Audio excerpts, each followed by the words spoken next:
Vous, ça dépend de l'heure à laquelle vous allez écouter la vidéo. Je suis très content d'être là au devant de vous pour vous parler de la saine doctrine. La dernière fois, nous avons parlé au sujet de la saine doctrine.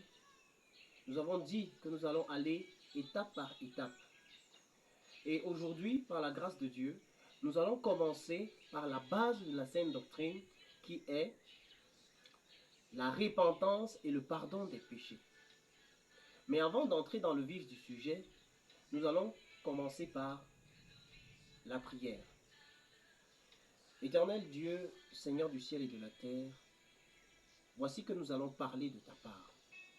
Papa, que ce ne soit pas l'homme qui parle, mais que ce soit ton esprit qui parle au travers de l'homme. Seigneur Dieu Tout-Puissant, convainc les hommes du péché, de la justice et du jugement, afin que, Seigneur Dieu, plusieurs se rangent, Éternel, pour le royaume des cieux. Sois béni, que Seigneur, tout esprit qui va s'élever contre Seigneur Dieu, cette vidéo, soit frappé, condamné au nom de Jésus et envoyé dans les abîmes des ténèbres. Sois loué, Père, par Christ. Amen. Je bénis le Seigneur Jésus-Christ qui permet à ce que nous soyons ici pour la cause du royaume des cieux. Et comme nous parlons aujourd'hui de la saine doctrine, comme base dans la saine doctrine, nous allons voir la repentance. La repentance et le pardon des péchés. Amen. Nous pouvons nous rendre compte qu'il y en a plusieurs qui ont cru, en fait, qui disent avoir cru, mais qui n'ont pas véritablement touché à la base qui est la repentance et expérimenter le pardon de ces péchés. Il y en a plusieurs qui n'ont pas fait cette rencontre véritable avec la personne de Jésus-Christ. Il y a des personnes qui avancent dans les assemblées, ils partent d'assemblée en assemblée parce que ces personnes-là n'ont pas encore véritablement rencontré le Seigneur Jésus-Christ de Nazareth. Pourquoi? Parce que ces personnes n'ont pas commencé par la base de la saine doctrine. Amen. Alors, par la grâce de Dieu, nous allons entrer dans la parole de Dieu. Dans Luc, chapitre 24, le verset 47, Luc chapitre 24, verset 47. Voilà, la Bible déclare. On peut commencer même à partir du verset 46. Et il leur dit, ainsi, il est écrit que le Christ souffrirait et qu'il ressusciterait des morts le troisième jour, et que la repentance et le pardon des péchés seraient prêchés en son nom à toute la création, à toutes les nations, à commencer par Jérusalem. Amen. Alors, la repentance et le pardon des péchés seraient prêchés en son nom. Donc ça veut dire au nom de Jésus, la repentance et le pardon des péchés seraient prêchés au nom de Jésus. Alors, c'est pour dire que la base, le fondement de la saine doctrine, le fondement de la doctrine de Jésus, c'est la repentance. La repentance qui est déjà quoi? La repentance, c'est le regret sincère. Un regret sincère des péchés qu'on a eu à pratiquer avec l'intention de ne plus le faire. C'est ça la repentance. Un regret sincère des péchés qu'on a eu à pratiquer avec l'intention de ne plus le refaire. Amen. Alors, à partir de là, quand on a fait une bonne repentance, on va expérimenter le pardon de ses péchés. C'est pour cela que la Bible déclare, la repentance et le pardon des péchés seraient prêchés. Parce qu'en réalité, c'est Jésus-Christ qui pardonne les péchés des hommes. C'est Jésus qui dit, venez à moi, vous tous qui êtes fatigués et chargés, et je vais vous donner le repos. En fait, c'est Jésus qui pardonne les péchés. Et c'est Jésus lui-même qui donne le repos. Amen. C'est pour ça que quand Jésus lui-même, il commence l'évangile, Jésus, dans Matthieu chapitre 4, le verset 17, la Bible déclare que, dès ce moment, Jésus commença à prêcher et à dire, repentez-vous, car le royaume des cieux est proche. Donc ça veut dire que Jésus-Christ de Nazareth commence par la repentance. Pourquoi? Parce que la repentance est le moyen par lequel on peut entrer dans le royaume des cieux. Donc s'il n'y a pas une véritable repentance dans la vie de celui qui a cru, alors ça ne sert à rien. La personne ne pourra pas entrer dans le royaume des cieux. Si on cache les péchés, si on ne les avoue pas, alors on demeure dans les ténèbres. Nous allons prendre un passage biblique. Nous allons prendre Jean chapitre 3. Amen. Dans Jean chapitre 3, à partir du verset 19, la Bible dit: et ce jugement, c'est que, la lumière étant venue dans le monde, les hommes ont préféré les ténèbres à la lumière parce que leurs œuvres étaient mauvaises. Vous voyez, il y a des personnes que lorsqu'on leur prêche l'évangile, elles veulent garder leur péché. Elles veulent rester dans le noir. Elles ne veulent pas venir à la lumière. Elles ne veulent pas exposer ce qu'elles ont eu à faire. Mais à partir de ce moment, sache que tu restes dans les ténèbres, tu restes avec tes péchés. Et si tu meurs dans cette position, tu vas aller en enfer. Parce que tu as caché tes péchés. Tu n'as pas voulu exposer ta maladie afin d'être soigné. Tu as caché ta maladie. Et c'est pour cela que tu n'as pas reçu le remède pour être guéri de ta maladie. Amen. Donc c'est pour cela que quand on parle de la repentance est une chose véritablement profonde, une chose qui doit se faire avec lumière, ça doit se faire avec clarté. Tu dois venir avec tes péchés, tu dois exposer tes péchés. Mais beaucoup qui disent être des chrétiens n'exposent pas leurs péchés. Il y a des gens qui se disent: ah non, si c'est que j'expose mon péché, je ne vais plus avoir des amis, ma famille va m'abandonner, oh, les gens ne vont plus m'aimer et tout ça. Mais Jésus-Christ de Nazareth, lui, il dit ceci: celui qui aime son père ou sa mère plus que moi n'est pas digne de moi. Celui qui aime son fils ou sa fille plus que moi n'est pas digne de moi. Donc si tu aimes tes amis plus que Jésus, tu n'es pas digne de Jésus. Si tu aimes ton père ou ta mère plus que Jésus, tu n'es pas digne de Jésus. Peut-être c'est à cause de ton père que tu caches tes péchés. Peut-être c'est à cause de ta mère que tu caches tes péchés. Tu ne veux pas avouer ce que tu as fait. Tu ne veux pas dévoiler ce que tu as commis. C'est dans ton cœur, ça te tourmente tous les jours et tu ne veux pas avouer ces choses. Et pourtant, la libération, ce qui pourrait te libérer, c'est lorsque tu vas avouer ces choses. Et pourtant, Jésus, il te dit: viens à moi, venez à moi, vous tous qui êtes fatigués et chargés, et je vais vous donner le repos. Jésus veut te donner le repos. Jésus veut te donner la vraie paix. Mais cependant, tu n'as pas la paix parce que tu caches tes péchés. Tu caches et tu ne veux pas les avouer. La Bible dit: celui qui avoue ses transgressions et qui les délaisse obtient miséricorde. Quand on parle d'avouer, on parle de quelque chose qui était dans les ténèbres et qu'on ramène à la lumière. C'est ça qu'on appelle avouer. Donc, si c'est que tu n'avoues pas ce que tu as eu à faire, alors tu demeures dans les ténèbres. Même si ton église s'appelle Jésus est là, même si ton église c'est Dieu le Tout-Puissant est dans la salle. Amen. Ça veut dire que à partir, tu es condamné. Alléluia. Tu es condamné. Amen. Tu es condamné à te retrouver en enfer. Même si ton pasteur est un pasteur qui est oint, puissamment oint, comme les gens cherchent les puissamment oint aujourd'hui. Hein? Ton pasteur est puissamment oint. Il a l'Esprit de Dieu avec tellement de dons, avec tous les dons même. Même si tu es dans cette église-là, tu vas aller en enfer. Parce que ta position devant Dieu n'est pas agréable.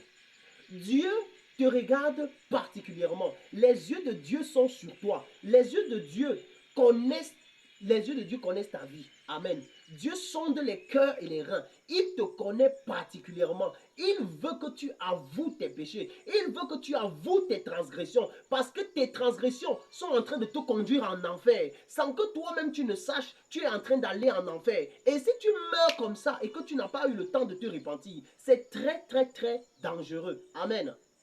La Bible dit, et ce jugement, c'est que la lumière étant venue dans le monde, les hommes ont préféré les ténèbres à la lumière parce que leurs œuvres étaient mauvaises. Les gens ont préféré les ténèbres à la lumière parce que leurs œuvres étaient mauvaises. C'est là que commence le jugement. Donc tu es déjà jugé. Il n'y a plus question d'un autre jugement qui va venir sur toi. Parce que le véritable jugement, c'est que la lumière est venue. L'évangile, Jésus-Christ qui sauve, qui pardonne, qui te donne la vie éternelle. Il est venu vers toi. Il dit, voici, je me tiens à la porte et je frappe. Si quelqu'un entend ma voix, ouvre la porte. J'entrerai chez lui, je souperai avec lui et lui avec moi. Jésus veut souper avec toi. Jésus veut prendre tes fardeaux et te donner le repos. Mais toi, tu veux garder tes fardeaux sur toi parce que tu as honte que ton père ou ta mère ou tes frères vont t'abandonner, vont mal te regarder. Mais laisse-moi te dire que ta mère, ton frère, ton père ne peut pas t'enlever en enfer. C'est seul Jésus-Christ de Nazareth qui peut t'enlever en enfer. Donc, tu dois avouer ce que tu as fait. Tu dois te repentir. Tu dois venir avec ce que tu as caché là. Ce qui est dans ton cœur. Que c'est toi seul qui connais là. Tu dois venir avec. Ça, c'est la base de la saine doctrine. C'est la base de la doctrine de Jésus. Si cela n'est pas pratiqué, si cela n'est pas donné, si cela n'est pas fait ainsi, alors sache que tu es en route pour l'enfer. Amen. Mais laisse-moi te faire comprendre une chose. Jésus ne veut pas que tu ailles en enfer. C'est justement pour ça qu'il est venu mourir à la croix du calvaire. Il a donné sa vie pour que toi et moi, nous puissions passer l'éternité dans le royaume des cieux. Amen. La Bible dit, car quiconque fait le mal hait la lumière et ne vient point à la lumière, de peur que ses œuvres ne soient dévoilées. Les gens ont peur. Ils ont peur des uns et des autres parce qu'ils ne savent pas comment faire. Hein? Oh, qu'est-ce qu'on va dire? Le fait de penser à ce que l'on va dire, au lieu de penser à ce que Dieu va dire de toi, c'est très dangereux. Les hommes ont peur des autres hommes au lieu d'avoir peur de Dieu. Le créateur du ciel et de la terre. Jésus dit, ne craignez pas ceux qui peuvent tuer le corps, mais qui ne peuvent tuer l'âme. Ils ne peuvent rien faire avec l'âme. Mais craignez plutôt celui qui est capable de tuer le corps. Il prend encore l'âme, il met dans la géhenne.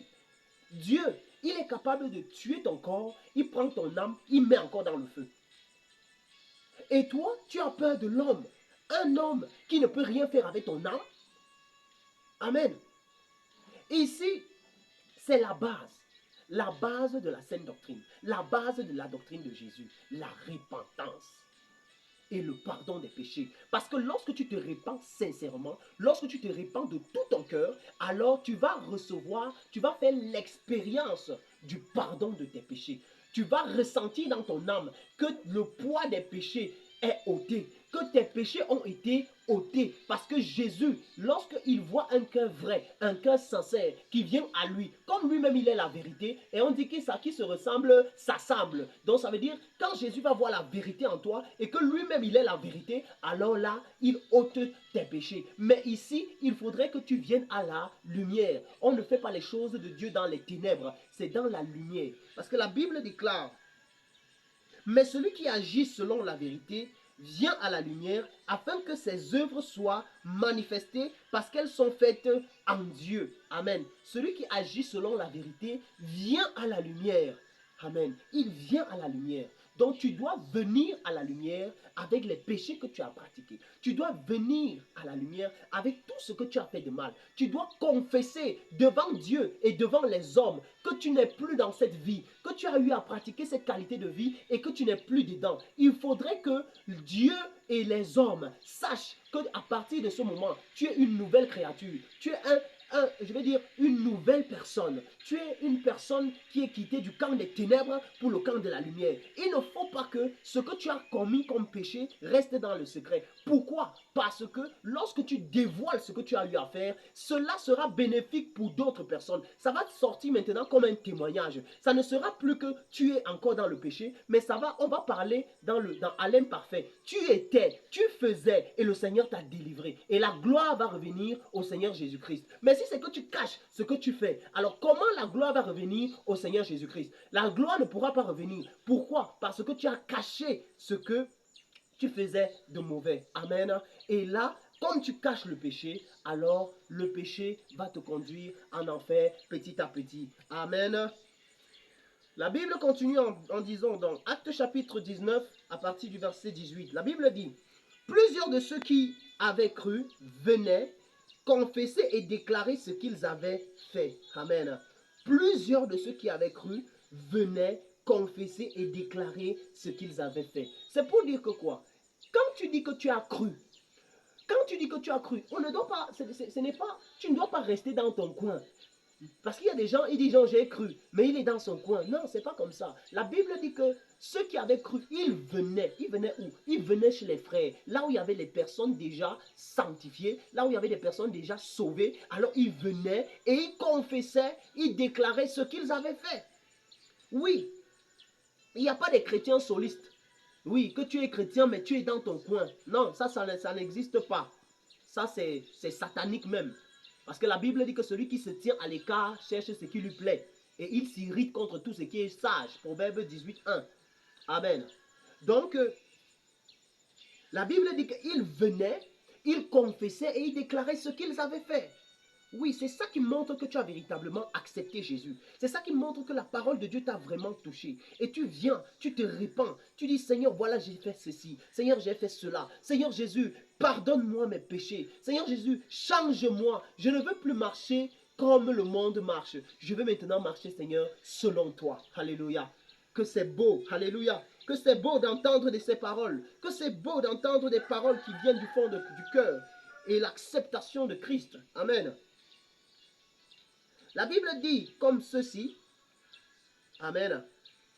Et un certain nombre de ceux qui avaient exercé les arts magiques, ayant apporté leurs livres, les brûlaient devant tout le monde. On en estima la valeur à 50 000 pièces d'argent. Ceux qui avaient exercé les arts magiques, la sorcellerie, ils venaient avec leurs livres, ils brûlaient ça. La Bible dit qu'ils brûlaient, donc ils venaient avec et ils brûlaient devant tout le monde. Une manière de dire que nous ne sommes plus là-dedans. Nous ne voulons plus vivre cette qualité de vie. À partir de ce moment, nous sommes des nouvelles personnes. Nous appartenons au roi des rois. Nous appartenons à Jésus-Christ de Nazareth. Que tout le monde, que le Seigneur et que tous les hommes qui sont ici reconnaissent que nous ne sommes plus vraiment dans ce monde-là. Parce que si c'est que quelqu'un cache ce qu'il a, il a pratiqué, alors c'est une manière de dire qu'il est encore en collaboration avec Satan. Mais quand tu avoues, quand tu viens avec ce que tu faisais dans les ténèbres, ça veut dire que tu es en train de dire, Satan, je ne suis plus avec toi. À partir de ce moment, ta délivrance est très facile. Le Seigneur Jésus-Christ va te visiter. La lumière du Saint-Esprit va éclairer ton âme et les ténèbres qui se trouvent en toi vont disparaître. Amen. C'est ça la vérité. Donc, il ne peut pas avoir la base de la foi sans la repentance et l'expérience et l'expérimentation du pardon de ses péchés. Tu ne peux pas t'avancer dans la foi sans la véritable repentance et l'expérimentation du pardon de tes péchés. Amen. Donc c'est pour cela que nous prenons cela comme le premier point. Le premier point de la saine doctrine. Le premier point de la base chrétienne. Le premier point. Le point principal. Oui, si ce point-là est réglé, à partir de ce moment, la marche chrétienne devient facile. Ça devient facile. Il n'y a plus rien qui pèse sur toi. Alors tu peux courir. Tu peux courir dans la carrière qui t'a été ouverte. Tu peux courir. Alors tu peux courir et tu vas arriver au ciel victorieux, victorieuse dans le nom de Jésus. Alléluia. Donc, bien-aimé, toi qui écoutes la parole de Dieu, tu dois chercher à savoir, est-ce que tu as commencé par la base? Est-ce que tu as commencé par la repentance? Est-ce que c'est ça qui a été le début de ta foi? Si ce n'est pas ça qui a été le début de ta foi, alors sache que tu n'es pas vraiment dans la foi. Parce qu'il y a des personnes qui fuient les problèmes, hein, parce qu'ils ont peur que lorsqu'elles vont se repentir, on va leur faire des problèmes. Sache une chose, c'est que Jésus lui-même, il a précisé ça depuis. Il a dit qu'en son nom, on va nous outrager. Il a dit en son nom, on va même nous mener chez les gouverneurs. On va même nous battre de verges dans les synagogues. On va nous faire tellement de mal en son nom. Amen. Donc, ça ne doit pas t'effrayer. Ce sont des choses qui doivent arriver. Amen. Afin de témoigner que Jésus-Christ est la vérité. Parce que ce qu'il a dit, ça s'accomplit. Et si ça s'accomplit dans ta vie, sache que tu es sur le chemin qui conduit au ciel. Mais si ça ne s'accomplit pas dans ta vie, sache que tu n'es pas sur le chemin qui conduit au ciel. Parce que la parole de Dieu doit s'accomplir. Amen. Donc, voilà, par la grâce de Dieu, nous nous arrêtons à ce niveau. Nous avons parlé de la base de la saine doctrine qui est la repentance et le pardon des péchés. La base. Donc si tu n'es pas véritablement repenti et que tu n'as pas expérimenté le pardon de tes péchés, sache que tu es encore dans tes péchés et que tu es condamné à te retrouver en enfer. Et Jésus n'a pas besoin de ça. Il ne veut pas que tu partes brûler en enfer. C'est pour cela qu'il permet à ce que l'évangile ce soir te soit prêché pour que tu puisses arranger ta manière de faire, pour que tu puisses changer ta manière de croire que tu es chrétien. Alléluia. Donc je bénis Dieu pour cet enseignement qui est donné ce soir au sujet de la base de la saine doctrine qui est la repentance et le pardon des péchés. Alléluia. Nous pouvons nous arrêter à ce niveau, mais après tout, voilà, parce que Jésus est alpha et oméga, nous allons prier pour dire merci au Seigneur qui nous a accordé la grâce de parler de sa part avec force, avec autorité, pour que plusieurs écoutent et soient délivrés des puissances des ténèbres. Seigneur Jésus, merci pour ce moment. Merci parce que tu as permis à ce que ta parole soit annoncée, que ta parole soit prêchée.